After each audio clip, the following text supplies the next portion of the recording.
Welcome back to the Dark Truth Diaries, where we step into the shadows of human betrayal and uncover the stories people would rather keep buried. Tonight's story is personal. It's emotional. And it is a reminder of just how far a person can go when you push them past their breaking point.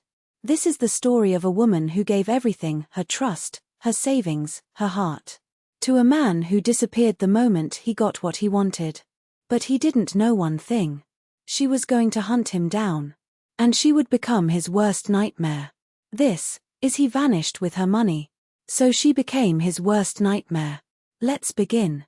My name is Lena Morales, and before all of this happened, before the lies, the police reports, the sleepless nights, I used to believe I was a good judge of character. I worked as an administrative manager at a logistics company in Texas. I had a steady life, predictable days, and a small circle of friends.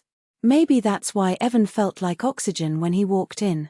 We met at a networking event. He was charming, effortlessly so. He had this confidence that didn't feel loud, but magnetic. Everyone gravitated to him. He introduced himself as an entrepreneur. I didn't think much of it at the time. Everyone is an entrepreneur these days. But he made me laugh. He listened when I spoke. And for the first time in years, someone made me feel seen. He asked for my number that night. I didn't hesitate. Our relationship moved fast, dangerously fast in hindsight. He took me on spontaneous weekend trips. He cooked for me. He sent me good morning messages before I even woke up. He was attentive, romantic, thoughtful in ways I never knew I craved. My friends told me I was glowing. And maybe I was. But love has a way of making you blind to patterns. Especially when those patterns are red flags. There were little things. Like how he never let me come to his apartment. Or how he would turn his phone face down. Or how he talked about big money opportunities but never went into detail. But every time I asked questions, he'd smile and say, "Just trust me, Lena. I'm building something huge. You'll see." And God help me, I did trust him. 3 months into the relationship, he asked me something that changed my life. We were on my couch, drinking wine, and he looked at me with soft eyes. "Lena, I want us to build a future together. I'm launching something big, a distribution startup. I just need a little capital to finalize the paperwork. Once it's running, we'll be set for life." I laughed nervously. "Evan, I'm not wealthy. You know that." He took my hand. "You don't need to be. I just need a bridge loan. I'll pay you back in 2 months. I promise." I should have said no. Every fiber of my logical brain screamed to say no. But my heart had other plans. I opened my savings account and transferred $27,500. That was every penny I had saved over 8 years. He kissed me, whispered, "You're my partner now." I believed him. God, I believed every word. 3 days after I sent him the money, he disappeared. His phone went straight to voicemail. His social media accounts vanished. His office, if you could call it that, was suddenly empty. I drove to the co-working space he claimed to use. The receptionist told me, "There's no one here by that name." My stomach twisted. My hands shook. I checked his address, the one he'd written on a form once. It was a rental property. And he'd moved out 2 months before he met me. That's when I realized the truth. Evan wasn't building a business. Evan was building a lie.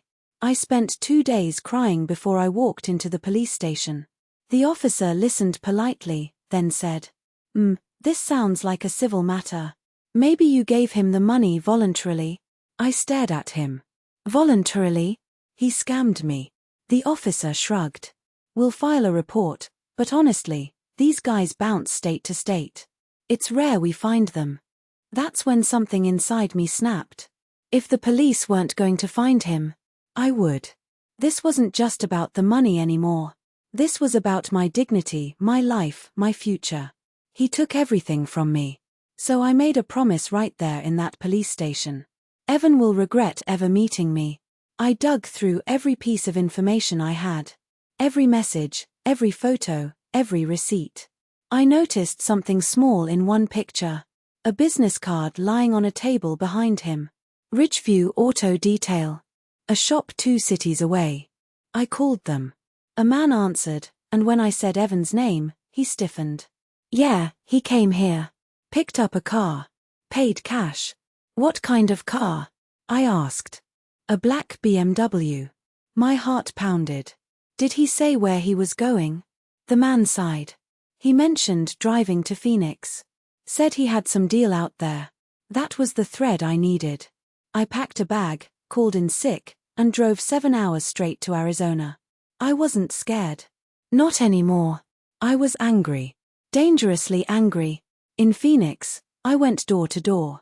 Coffee shops, co-working spaces, gyms. Showing his picture, asking if anyone had seen him. For 2 days, nothing. Then, on the 3rd day, a barista looked at the photo and said, "Oh, I've seen him. He comes in every morning. Gets a caramel latte. Extra syrup." My heart nearly stopped. I asked when he usually came. 9:15, almost every day. I arrived the next morning at 8:30. I sat in the corner, hoodie up, waiting. Every minute felt like an hour. At 9:17, he walked in. Laughing. Smiling. Living his life. As if he hadn't ruined mine. I walked up behind him as he waited for his drink. Evan. He froze. Slowly, he turned around. His face went pale. "Elena, what are you doing here?" I didn't yell. I didn't cry. I said quietly, "You stole from me. And now you're going to fix it." He opened his mouth to lie, I could see it in his eyes. But before he could speak, the barista called the police behind the counter. She thought he was harassing me. Good. They walked over within minutes. "Is everything okay here?" I smiled at the officers. "Yes. I'm actually filing a fraud case against this man. I have evidence." The officers looked at Evan. He panicked. And that was his mistake. He lunged for the door. But they caught him before he made it 2 steps. At the station, I showed them everything. The transfers, the messages, the fake business details. Turns out, Evan was already wanted in 2 other states for similar schemes. He'd stolen over $200,000 from at least 6 women. My case helped tie everything together. He was charged with fraud, identity theft, intent to deceive, financial exploitation. And because he fled across state lines, it became a federal issue. He got 11 years. I got my money back slowly through asset recovery. But more importantly, I got closure. People ask me all the time, "Lena, were you scared?" No. Not after the first shock faded. What I felt was something much stronger. Resolve. I was tired of being the victim. Tired of letting people walk over me. Tired of pretending everything was fine. Finding Evan wasn't about revenge. It was about reclaiming my power. I didn't destroy his life. He destroyed his own. I just made sure he couldn't do it to someone else. And that is the story of how one woman refused to stay powerless. Betrayal can break you. But it can also build you into something stronger than you ever imagined. If you enjoyed tonight's story, don't forget to subscribe to the Dark Truth Diaries, where every week, we uncover the lies people tell, and the revenge they never saw coming. Thank you for listening. Stay safe. Stay alert. And remember, some truths only come out in the dark.